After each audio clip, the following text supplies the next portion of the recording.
জান্নাত মায়ের পায়ের নিচে বলছেন নবী হাদিসেতে। জান্নাত মায়ের পায়ের নিচে বলছেন নবী হাদিসেতে।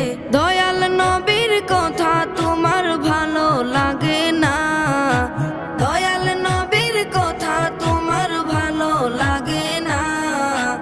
আল্লাহ নবীজির দয়া তারা পাবে না, হায়রে আল্লাহ নবীজির দয়া তারা পাবে না। জান্নাতেরই ঠিকানা খুঁজে তুমি পাইলা না, জান্নাতেরই ঠিকানা খুঁজে তুমি পাইলা না। মা বাবা